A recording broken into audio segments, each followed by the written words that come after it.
వేదికను అలంకరించిన పెద్దలందరికీ, ఈ ర్యాలీకి విచ్చేసిన వివిధ ఆధ్యాత్మిక సంస్థలు, ధార్మిక సంస్థలు సభ్యులందరికీ కూడా ఆర్ట్ఫుల్నెస్ సంస్థ తరపున నా హృదయపూర్వక నమస్కారాలు. పిరమిడ్ మెడిటేషన్ గురించి విన్నాను, కానీ పిరమిడ్ మెడిటేషన్లో అందరికన్నా ముందు పత్రి గారితోనే నా పరిచయం, అందరికన్నా కూడా. ఎందుకంటే ఒకసారి ఎయిర్పోర్ట్లో నా పక్కన ఆయన జైపూర్ వెళ్తున్నారు, నేను కలకత్తా వెళ్తున్నాను. హైదరాబాద్ ఎయిర్పోర్ట్ వారిని కలవటం జరిగింది. తర్వాత మన విజయసారథి గారు వట్టి చెరుకూరు, ఆయనతో పరిచయం అవటం, తర్వాత మన లక్ష్మణరావు గారితో పరిచయం అవటం జరిగింది. చాలా సంతోషం. ముఖ్యంగా ఈ పిరమిడ్ మెడిటేషన్ సెంటర్ వాళ్ళు ఇలాంటి శాకాహార ర్యాలీని అన్నిటికన్నా ముఖ్యంగా అందరినీ ఒక తాటి మీద తీసుకొచ్చి గుంటూరులో ఈ చుట్టుపక్కల ఉన్న అన్ని ఆధ్యాత్మిక సంస్థల్ని, ధార్మిక సంస్థల్ని ఒక తాటి మీద తీసుకొచ్చి ఒక్కసాట కలపటం అనేది చిన్న విషయం కాదు. ఈ ప్రోగ్రాం ముందు వాళ్ళు పడ్డ కష్టాన్ని నేను చూశాను, చాలా కష్టం. కానీ వాళ్ళు సక్సెస్ అయ్యారనుకుంటున్నాను నేను. తర్వాత మా గురించి కూడా చెప్పాలి కదా. రామచంద్ర మిషను 1945లో సొసైటీ చట్టం ప్రకారం కేవలం 5 సభ్యులతో షాజాన్పూర్లో యూపీలో రిజిస్ట్రేషన్ జరిగింది. ఈరోజు ప్రపంచవ్యాప్తంగా 165 దేశాల్లో 1 కోటి మందికి పైగా సభ్యులతో 20,000 మంది స్వచ్ఛంద వాలంటీర్స్తో ఈ సంస్థ ముందుకెళ్తూ ఉంది. మన శాకాహార విషయం గురించి పెద్దలు చెప్పారు. ఒక చిన్న స్టోరీ నాకు గుర్తుకొస్తుంది. ఎందుకంటే శాకాహారం తీసుకోవటమే కాదు, మన ఆలోచన కూడా వండేటప్పుడు కూడా ఎలా ఉండాలనేది ఒక చిన్న కథ. గాంధీ గారు ఒక ఆశ్రమంకి వెళ్ళినప్పుడు ఆయనకి భోజనం చేసిన తర్వాత దొంగతనం చేయాలనే ఆలోచన వస్తుందంట లోపల. ఆయన ఈరోజు వంట ఎవరు చేశారు వాళ్ళని పిలిపిమన్నాడంట. రెగ్యులర్గా వచ్చేవాళ్ళు రాలేదు, బయట నుంచి ఎవరినో తీసుకొచ్చారు ఆహారం వండటానికి.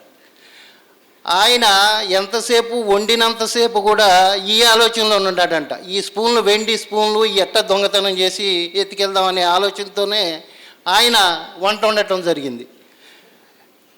ఏ ఆలోచనతో అయితే మనం వంట వండుతామో ఆ ఆలోచన తిన్నాళ్ళకు కూడా వస్తుంది. కనుక ఆహారం శాకాహారమే కాదు, మన ఆలోచన కూడా ముఖ్యమే వండేటప్పుడు కూడా. అందుకే ఏం చెప్తారంటే, వండేటప్పుడు మన ధ్యాస దైవ అయినప్పుడు దైవ ధ్యాసతో ఉండి మనం ఆహారాన్ని కనుక వండగలిగితే, ప్రిపేర్ చేయగలిగితే ఆహారం కూడా ప్రసాదం అప్పుడవుద్ది. ఎప్పుడు పడితే అప్పుడు ప్రసాదం కాదు.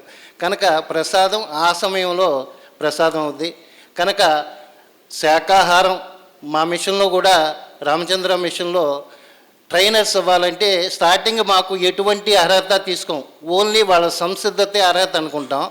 లోపలికి వచ్చినాక అంతా శాకాహారులుగా మారుతారు. ఎందుకంటే మేము ట్రైనర్స్ శాకాహారం తీసుకొని వాళ్ళని ట్రైనర్స్గా చెయ్యం.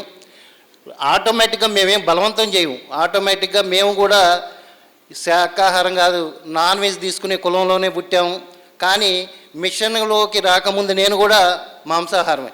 ఏది తెలుసు తెలియకో ఏదో జరిగింది, చిన్నప్పటి నుంచి చెప్పారు, తిన్నాం. ఈ రామచంద్ర మిషన్లోకి వచ్చినాక ఆటోమేటిక్గా ఈ సాధన చేసుకుంటూ పోతే దాని మీద లేదు, మేమందరం శాకాహారులుగానే మారాము. కాకపోతే మేము శాకాహారం తినండి అని వచ్చేవాళ్ళకి సంసిద్ధత ఏం పెట్టాం. కానీ ఎట్టి పరిస్థితుల్లో వచ్చిన వాళ్ళంతా కూడా శాకాహారులుగా వాళ్ళంతటికే వాళ్ళే మారుతారు. కనుక మరి లక్ష్మణరావు గారు టైం చూసుకుంటున్నారు. కనుక మనం విపరీతంగా కొనసాగించిన చెప్పాలని ఉన్నా కానీ కొనసాగించిన అది సభ్యత కాదు. చాలామంది ఉన్నారు. Thank you. మిమ్మల్ని అందరినీ చూడటం చాలా సంతోషకరం. వేదికను అలంకరించిన ఎందరో మహానుభావులు, మహాత్ములు, ప్రతి ఒక్క మహానుభావులకి వందనం, పాదాభివందనం. మరియు విచేసిన ప్రతి ఒక్క శాకాహార ప్రేమికులకు నా శత కోటి వందనాలు.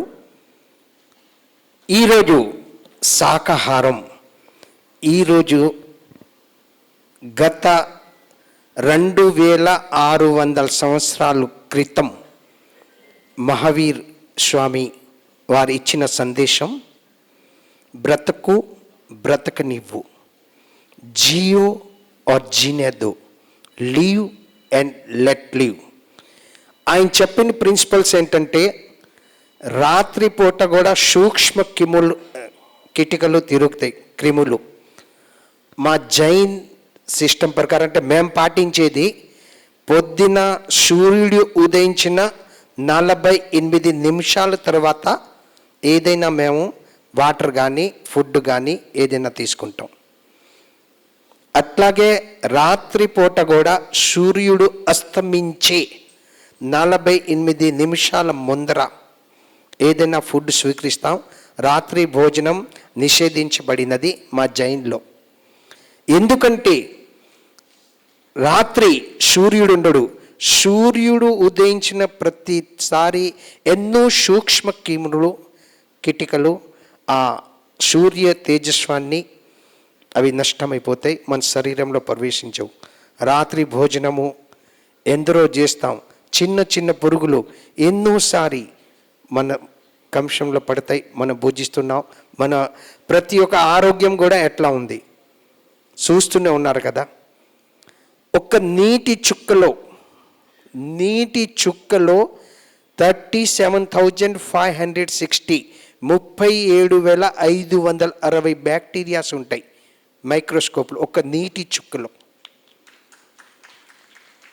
మరి అటువంటిది మనం జీవించాలి.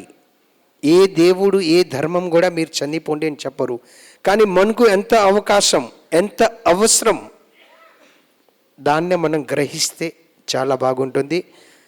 ఇంకా ఎందరో చెప్పారు మాంసాహారం గురించి, అది ఇంకొకటి కాన్సెప్టు టింగ్ టాంగ్, దయచేసి వినండి. భోజనము అన్నము పరబ్రహ్మ స్వరూపము. ప్రతి ఒక్కరు కూడా అన్నంని గౌరవించుకోవాలని నా ఒక్క మనవి. మీరే కాదు, మీ తోటి కూడా ఎవరైనా భోజనం చేస్తే వాళ్ళకి కూడా చేతులు జోడించి ప్రార్థించండి. అన్నం పరబ్రహ్మ స్వరూపము. దయచేసి ఎవరు ఎంగిలి ఉంచకుండా వేస్ట్ చేయకుండా తృప్తిగా సంతృప్తిగా భోజనం చేయవలసిందిగా కోరటమైనది. నాకు అవకాశం ఇచ్చినందుకు లక్ష్మారెడ్డి గారికి చాలా చాలా ధన్యవాదములు. టైము లేచారంటే అయిపోయినట్టే. Thank you very much.